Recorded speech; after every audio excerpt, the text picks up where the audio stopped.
What's up, everybody? How's it going? All right. I know. Big day. We're having a long day, but we can do it. We can do it. So what's up? I'm Joe Tannenbaum. I'm super excited to be here. Just a little bit about me before we get started. Clicker. There it is. Okay, so I'm a full stack engineer at Larapromps. I live in New York City. I've lived there for almost 20 years at this point. I was a freelance developer for a really long time, and I wanted to meet other developers, so I started PHP NYC, and we've only had a couple meetups. We took the summer off, but we're going to get kicking off in the fall again. Super excited. It's a great crew, so if you're ever in New York City and want to come to a meetup, let me know. And everywhere online, I am Joe Tannenbaum, so hit me up. I'd love to hear from you.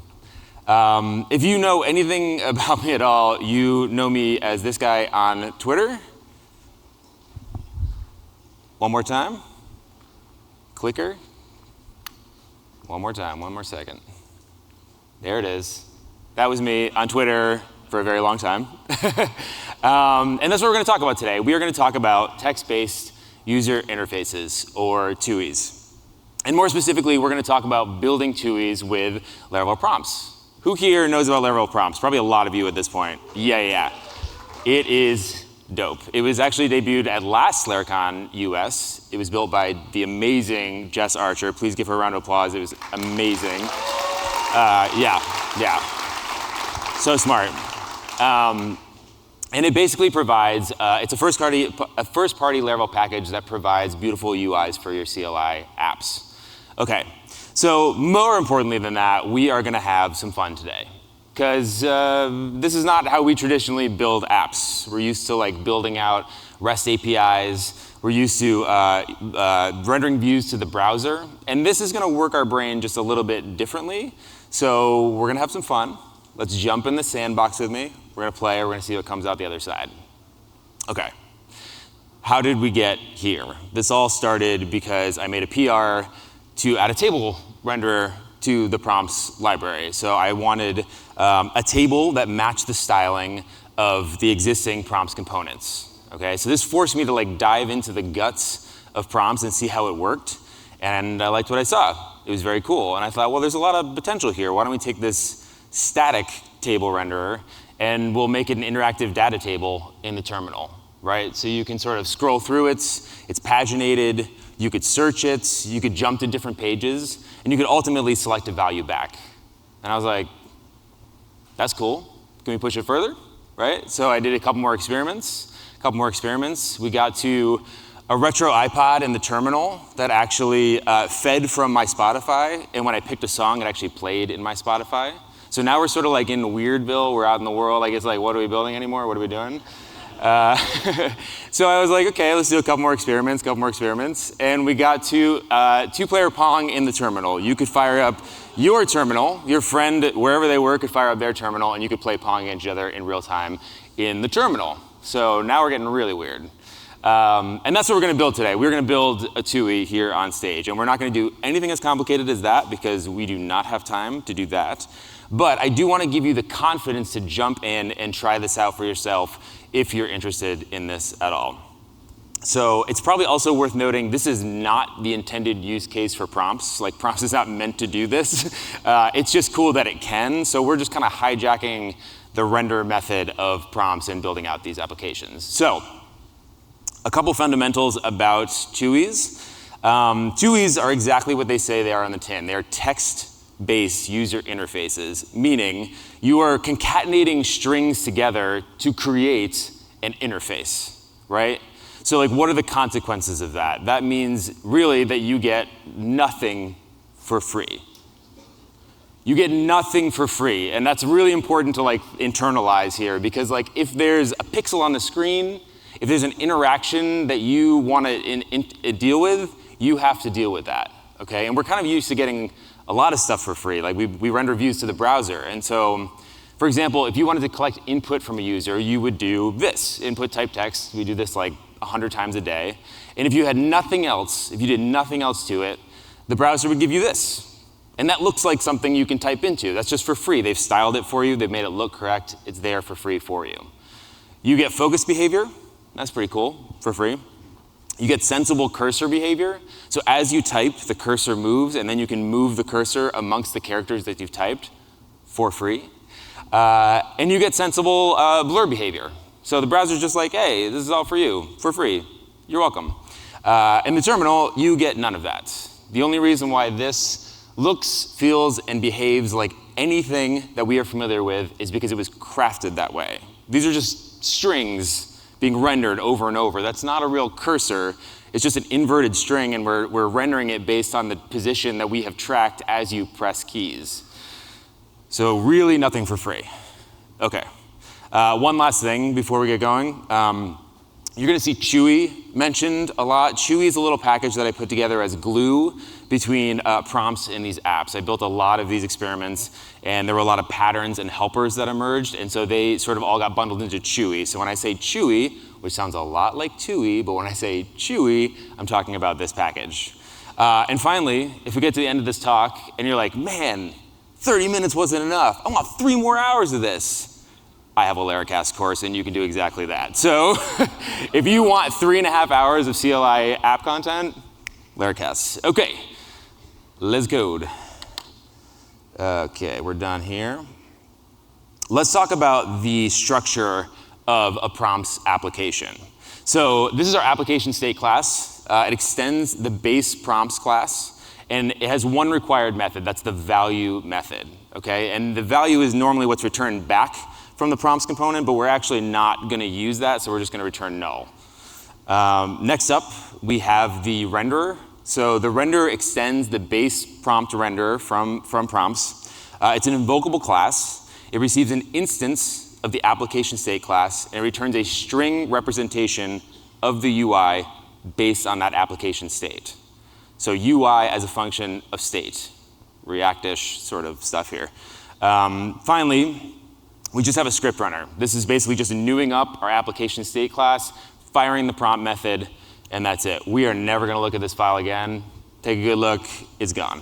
Okay, cool. Let's build something. The first thing we need to do is we need to tell prompts, I'm going to use this demo renderer when I'm using this application state class. So Chewy can help us out there. And we have a registers renderer trait that allows you to register a renderer. And we're going to just say, when we new this up and run it, please register our demo renderer as the renderer for our app. Cool. Let's run this and see just what happens. Oh, nothing. And that's what's supposed to happen. We haven't done anything yet. But there's actually a lot going on here. The cursor's missing. There's no more cursor. It's gone. If I type, nothing happens. The output is suppressed. So prompts is really like setting up the world for our application. So prompts is doing a little bit of work on our behalf to say, I know you're firing up a terminal app. I'm going to just like set up the world for you. So let's actually do something now. We're going to make 2 mini apps, and then we're going to make a real app. The first mini app is like a simple counter app, just to get us started. So we're going to have a public counter prop, and I need to spell that correctly, okay? And then we are going to interrupt the world setting up process so you can see how prompts renders, so you can understand and internalize how that works. So we are basically just going to interrupt it with an infinite loop. All right, so we're going to render, we're going to sleep for 1 second, we're going to increase the counter, okay? And we're going to just do that forever. In our renderer, we can just say print that to a line. So we're going to just print out the current value of the counter as a line. And let's see what that gets us. Yeah, it looks good. It's counting. That feels about right. But what's interesting here is that it's overwriting itself. It's not printing out line by line. It's overwriting itself and counting in place. So what's happening here? What's happening here is that the way prompts renders is it takes the cursor and it moves it back to the beginning of the last output that you had. It erases down and it writes your new content. Okay? So it takes the cursor, moves it back to the beginning, erases down, writes the new content. Cool. Okay, so let's actually make this interactive, because like most times we're not going to do something on autopilot. So instead of doing this while loop, we're going to change nothing about the render, but we'll just change it to a key press listener, and we'll just say on space, we are going to increase the count. Okay? So basically, this key press listener comes from Chewy. It's just a wrapper on some existing prompts functionality, and it makes it like a little more of a fluent thing. So we're saying key press listener for this application state class, on the space key, increase the counter, start listening. We are not going to be interrupting the process, so prompts will do the world setup. So let's see what that looks like. We got 0, nothing's happening. Prompts isn't even like re-rendering, it's just waiting for something to happen. And we press space, we have an interactive app. Boop, boop, boop, boop, boop, boop. Okay, cool. We just made our first teeny tiny little interactive app. That's cool. Let's raise the stakes a little bit. Let's just say whatever we type, print that out to the screen, okay? So we're gonna do a little message prop here instead. And we're basically gonna say any key that we press, just append that to that message. So we're gonna do a little wildcard here. So basically, right, any key we press append that to the message. And then we're gonna change this to print out that message. Cool. Let's do this again. We have a blank screen, and I say hello, but I put too many exclamation points, so let me just back that up. Oh, the delete key doesn't work because we get nothing for free. We have to implement all of this stuff. So let's implement that. Super easy to do, no problem. Let's go back here, and we'll just say on delete, and we'll give them a way to clear it on enter. So we'll say on enter. So basically, on delete, on the backspace key, we're going to set the message equal to a substring of the message minus the last character. And on enter, we're just going to set it to a blank string. We've changed nothing about the renderer. We're just changing the key press listeners here. Let's see what happens. OK, hello. And then we can backspace, and we can press enter. And now, so we're dealing with a little bit more of a complex app. So we're kind of notching up here. And just to show you, like, you are in full control over exactly like how these key presses are interpreted, and you can do anything you want with them. We're just going to do this, and we're going to say every time we press a key, we're going to append it 3 times, and we'll take the last 3 off every time for backspace. So now it's, okay, so you have full control over the situation. You can decide how to handle all of these interactions a la carte, which is cool. So I'm going to now show you a situation that if you are building these, you will run into literally all the time. We're going to make this window a bit smaller. We're going to run our app, and we're going to type a lot. OK, let's see what happens. OK. That doesn't really look right anymore. That looks a little wild. So what's happening here? Well, the terminal's our buddy, right? The terminal's our friend. And they're like, hey, pal, looks like you typed a lot. Let me just wrap that down to the next line for you. And we love the terminal for that. Big fans. But prompts doesn't know anything about that new line. It thinks that we've still typed on one line. So it moves the cursor to the wrong place, it erases down, and it starts rendering. So the moral of the story here is that we need to constrain our output to the width and the height available in the terminal, okay? Constrain it to the width, constrain it to the height, and don't print beyond those bounds. That's like a really important lesson when building these things out. So what does that mean? Let's go back to our renderer. And the first thing we need to do is actually grab the width and the height of the terminal. So let's get a width prop going and a height prop going. And we'll get the width and the height. OK, cool. So the good news is that the application state class has a terminal helper that reports back the number of columns and lines that are available in the terminal. I buffer this a little bit. Sometimes when you go all the way to the edge, the terminal's like, I got you, next line. And I'm like, no, chill. So we just do a little bit of buffer so we're not going all the way to the edges there. So we've got our width and our height. What do we need to do next? Let's handle the width. So we want to constrain, we want to word wrap, basically, our words to the width of the terminal. And PHP has word wrap built in. Let's just use that.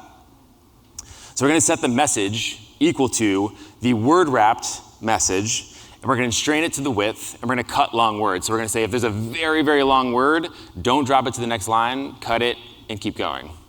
So that's the width. We've already handled the width portion of this. What about the height, the portion? Let's talk about slice. Slice is a good one. That's how I like to handle it. So we're going to collect the lines. We're going to slice off anything that's beyond the height of the terminal, and we're going to print out each of those lines. And if you're not familiar with this little like ... This is the first class callable syntax, and it's great. You should use it all the time. I do. Let's see if this works. Fingers crossed. Let's type a lot. Yep. OK, good. So now we're in control of the situation. You want to control every character that's printed out to the terminal. That's important. If you decide to build these things out, you're going to run into this all the time, and it'll start getting jumbled, and you've just probably mismeasured a string or forgot about some spacing or something like that. So just wanted to highlight that as a lesson. Now, let's build a real app. Cool. So we are getting to the end of the conference, and I thought, what's a really useful app to do at this point? And I was thinking probably a speaker directory for the conference, which is very useful at the end for some reason. OK, so I already have this data loaded up. So let me just bring this in. Say use has speakers. And we will say, oh, we need a speaker prop. And that's a collection of speakers. And then we're going to just load the speakers. So this load speakers. Cool. So all this is doing is I have a bunch of speaker data in a JSON file. There's the name, the title, the Twitter URL, and their bio. So that's what we're going to be loading up. The app that we want to make is a list of speakers on the left-hand side and details about the selected speaker on the right-hand side. And you can just press the up and down arrows, and you can navigate to different speakers. And as you change them, the details on the right-hand side should change. OK, pretty basic, not super exciting, but it's interesting to watch it being built. So first things first, let's just actually print out the speaker names. So we have a speaker var here that we're going to set up, and we'll have speaker lines. And all we're going to do is we're going to we're going to pluck the name out of the collection, and we're going to get that as its own collection, and then we're going to just print that out to the terminal. Cool, let's do it. Yeah, that's the speakers. We did it. OK, cool. Let's handle the key presses. So it sounds like we've got two things that we have to track. We have to track a selected speaker index, and we have to track up and down keys, right? So let's do that. We have a selected speaker prop, and that's just going to be the index of the currently selected speaker. And then we're going to say on down and on up. And let's talk about what's going on here. So on down, we're going to set the selected speaker equal to the minimum of the selected speaker plus 1 all the way up to the speaker count. So we're going to constrain it. And on up, we're going to set it to the selected speaker minus 1 all the way up to 0. So we want to just constrain it and make sure it doesn't go past the bounds of how many speakers that we have. If we ran the app right now, this would work, and we'd have 0 indication that it was working. We haven't styled anything or indicated to the user who is selected. So let's handle that now. So let's install Tailwind, and let's, no. We get nothing for free, so we're not going to do that. We're just going to map over these names. And we're going to say, if the selected speaker is equal to this index, make it BG green and bold. And these BG green and bold methods come with the renderer. So Promps has helped us out with this a little bit. And these are just ANSI escape codes. That's how you style text in the terminal. OK, so yeah, this should get us our selected speaker. Let's see if it works. So far, so good. Taylor selected. He's the first one. If I press down, we get Adam, Aaron, Prime. OK, cool. So this is working, but it just looks bad. It's very cramped, and it's changing the width of that green with every key press because everybody's name is different lengths. It'd be nice if it was just uniform all the way down. So let's actually do that. Let's make it uniform all the way down. We do that by finding the longest speaker name. That's the first thing we have to do. So we're going to map the speaker names to the MB string width of the name. So that's the width of the name on a monospaced grid.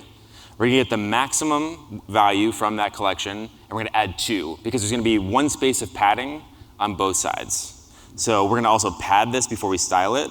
So we're going to MB string pad the name out to the longest name, but we're going to have a space on either side of the name as well. So this should get us a little more of a uniform experience as we do this. Let's see. Already, to my eye, this looks better because you have a little breathing room around the name, and you can see that it stays the same width all the way down and up, which is cool. So we go all the way down to Frake, and I think, yeah, he's the longest name. Looks good. OK, so the original purpose here was as we changed speakers, we wanted to see details about them on the right-hand side. Cool, let's implement that part. Let's go detail lines. That's not it. Detail var, that's what we want, and detail lines is down here. OK, detail lines, a little more involved, but we can totally do it. So we're getting the current speaker by the index. We're word wrapping their bio to the available space left in the terminal. So it's in the right-hand side. So we basically have to say the full width minus the left column width. And you can see here, we haven't had a left column width defined, so we should probably define that. So left column width. What is the left column width? Well, we actually already know that. It's the length of the longest name, right? So we can just go down here and we can just say this left column width equals longest. Good, that part's done.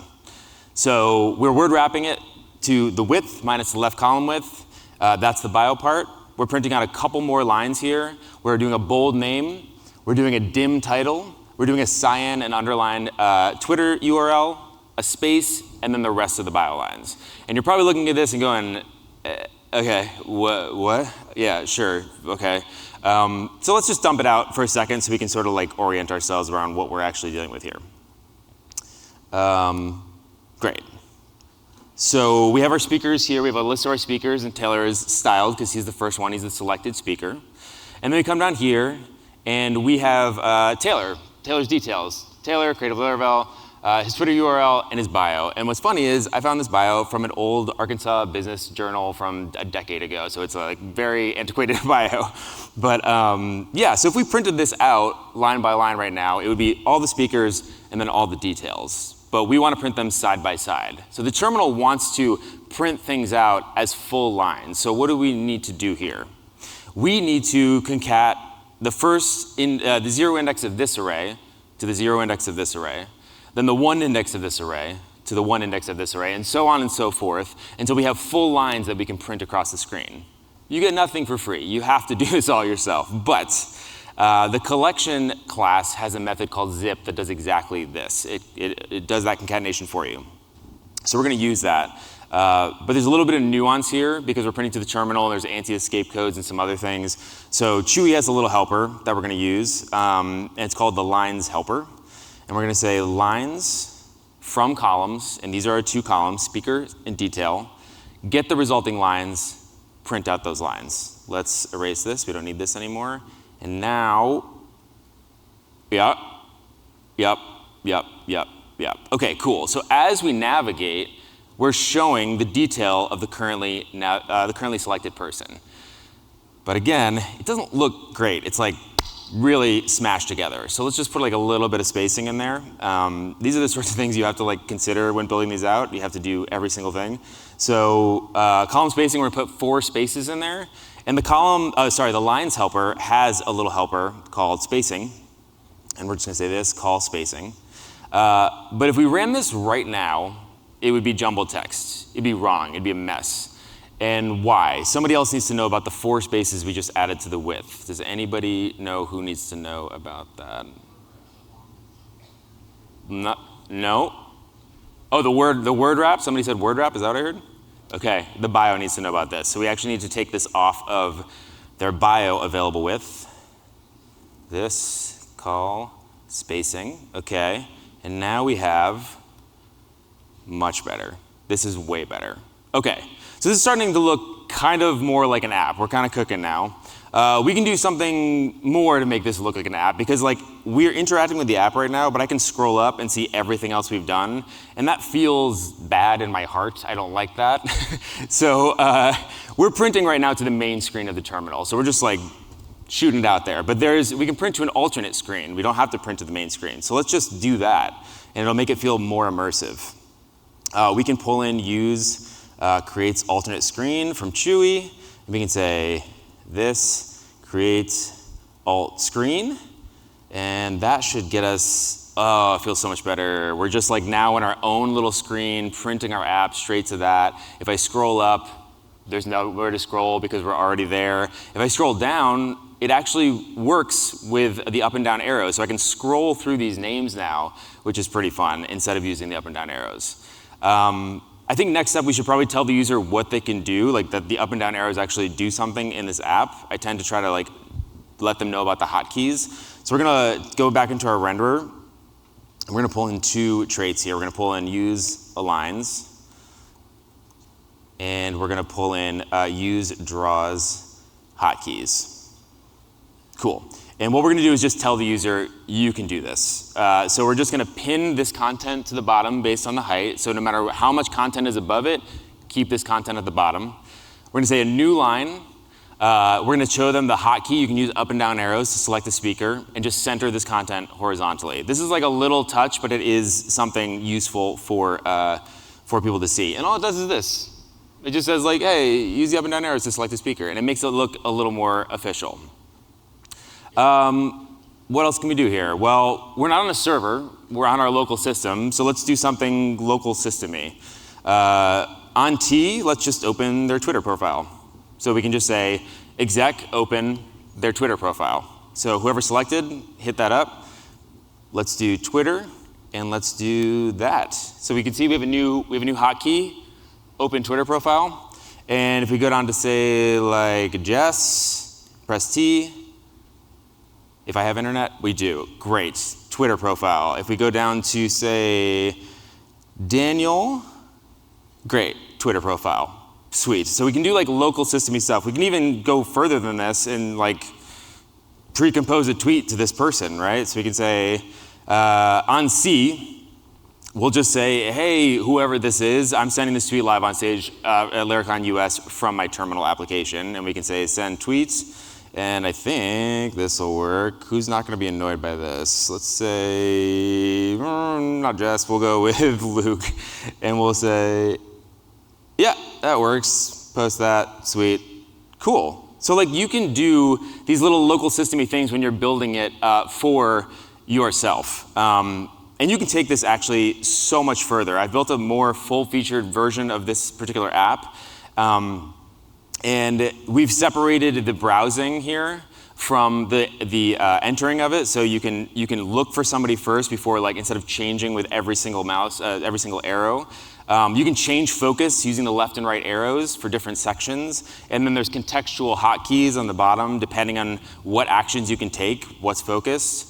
If somebody has a long bio, you can scroll their bio right there in the terminal, which is pretty cool. And you can really go crazy with this here. If you wanted to get organized, you could build a Kanban board in the terminal if you wanted to. So like, I am in the progress of eating pizza. Charm looks dope, that's done. And I'm gonna wait patiently. And that's cool. You can actually, if you wanted to recreate the dashboard of a 1984 Nissan, you could do that. You can start the engine, you can rev it a little bit, rev it up, rev it up, rev it up, let it cool down, and you can turn the engine off. And if you're fortunate enough to actually get the opportunity to speak on stage about chewies for 30 minutes, you could build a photo booth in the terminal and actually capture that moment. So.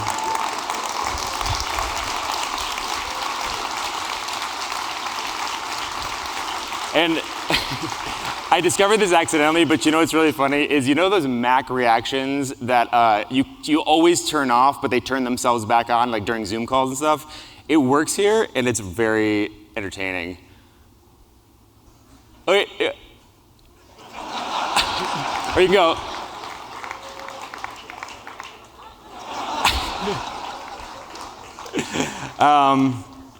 But I actually want to capture the whole moment, so if you don't mind, can you guys get in the photo? Is that okay? Is that cool if we do that? Okay, let's do this. Yeah, great. It doesn't look like anything. Let me just adjust to the contrast a little bit. Let's see if we can. Okay, looks like a blob, that's fine. Okay, everybody smile. Great, and you know what? Let's see if we can actually make this happen. Everybody wave. Yeah, that's so cool. Awesome. Okay, let me just make sure that I got all of those here in my photo booth. That one, we got that, yeah. Perfect. That looks like all of you. You guys look great. Look at you waving. That's awesome. Anyway, that is my time. Thank you so much, and enjoy the rest of Laracon.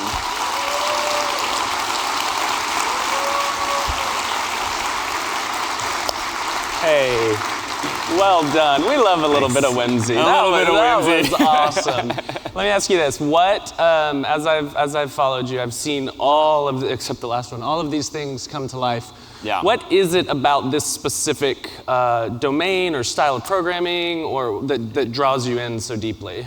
I don't do anything else that's like this. It's like you have to get so granular, and there's something that like tickles my brain about that I'm responsible for like everything that's happening, and it's just weird problem solving. Because like I feel like a lot of times we just sort of get in the grind of just like writing the same type of code over and over again. A little bit of CRUD apps. A little bit of CRUD apps, but this is not that. It's like very far from that. No, it and is so not. It's fun. It's a fun time. I have an idea. Maybe you start selling coffee out of the terminal. It's just something I came up with. Yeah, it's a good idea. Yeah. Y'all give it up for Joe. Thank you so much. Well done.